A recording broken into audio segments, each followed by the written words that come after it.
Астана медицина университеті жалпы медицина 418 топ студенті Жұманова Айдана Үсенқызы. Пациентке өкпе аускультациясын жүргізу техникасы. Ең алдымен пациентімізді дене бөлігінде киімін шешуді сұраймыз, яғни бел аймағына дейін шешуді сұраймыз.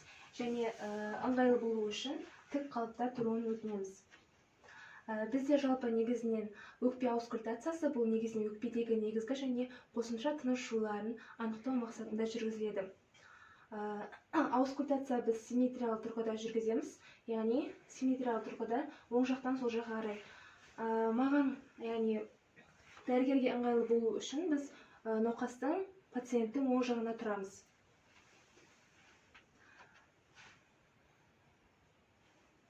Оң жағына тұрамыз. Бізде ең алдымен оң жағынан бастаймыз. Бұғана үсті шұңқырының симметриялығын тексереміз.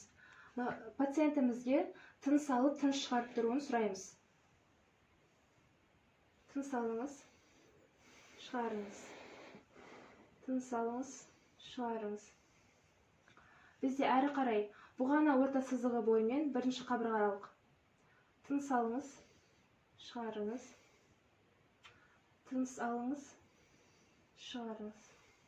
Екінші қабырғалық. Тыныс алыңыз, шығарыңыз. Тыныс алыңыз, шығарыңыз. Бұғана орта сызығы бойымен үшінші қабырғалық. Тыныс алыңыз, шығарыңыз. Тыныс алыңыз, шығарыңыз. Жалпы бұл кезде пациентімізде негізінен қалыптыда визикулярлы тыныс шығу қажет.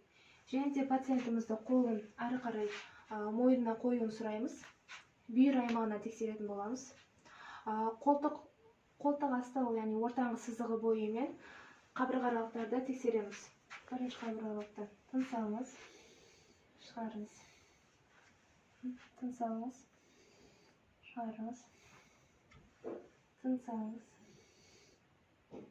шығарыңыз. Тыныс алыңыз, шығарыңыз. Тыныс алыңыз, шығарыңыз. Тыныс алыңыз, шығарыңыз. Енді артқы жағынан, яғни жауырын үсті аймақтарының симметриялығын тексеретін боламыз. Тыныс алыңыз, шығарыңыз. Тыныс алыңыз, шығарыңыз.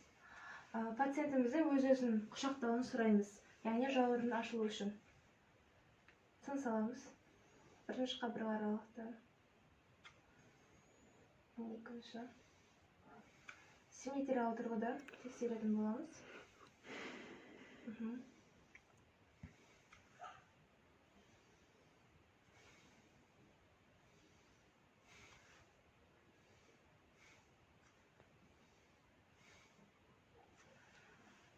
Қалыпты кезде, яғни бізде визикулярлы тыныс шығару қажет. Визикулярлы тыныс шығу қажет.